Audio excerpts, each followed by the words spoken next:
Bonjour frères et sœurs et merci de votre fidélité. Jésus expulse un démon. À son époque, on attribuait au démon toutes sortes de maux et maladies physiques et psychologiques qu'on ne savait pas expliquer. Comme d'autres, il arrive à Jésus d'expulser les démons, entraînant tantôt l'admiration, tantôt la suspicion, comme aujourd'hui.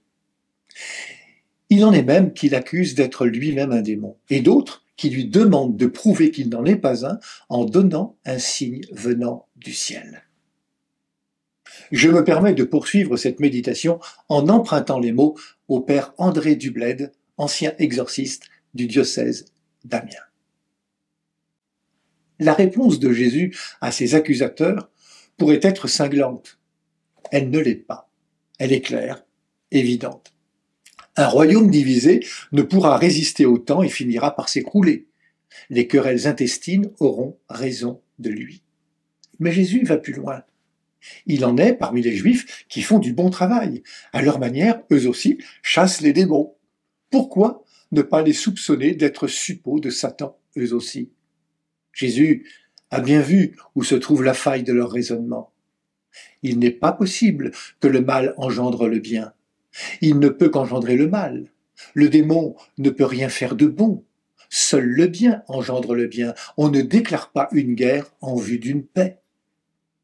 C'est pourtant ce qui se passe bien souvent.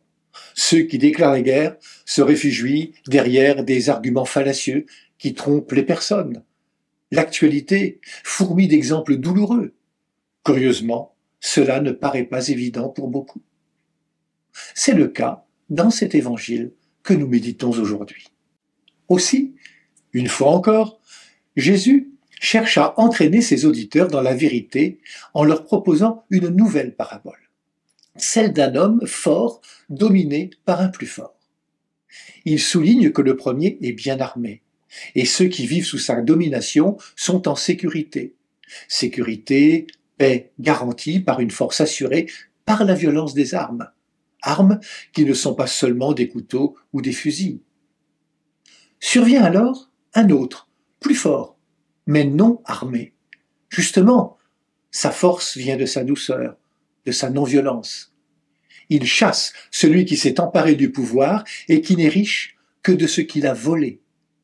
Il restitue leurs biens à ceux qui ont été dépouillés et élimine toute forme de violence. Il enlève l'armement. Ici, Jésus interrompt la parabole pour souligner qu'il est cet homme plus fort et qu'il appelle ceux qui le comprennent à participer à son combat de paix. Celui qui n'est pas avec moi est contre moi, celui qui ne rassemble pas avec moi disperse. Jésus est un rassembleur, non un diviseur. Il invite toutes celles et ceux qui veulent l'unité à se joindre à lui. Mais Jésus n'est pas encore compris et reprend la parabole. Elle devient cette fois une mise en garde. Ceux qui n'entrent pas dans ce projet d'unité encourent le risque de connaître des jours sombres. Le mal et son mensonge ne s'avouent jamais vaincus. Il pourrait bien les surprendre à nouveau et entraîner dans des guerres dramatiques. Car le mauvais esprit prend d'autres esprits encore plus mauvais que lui au nombre de 7.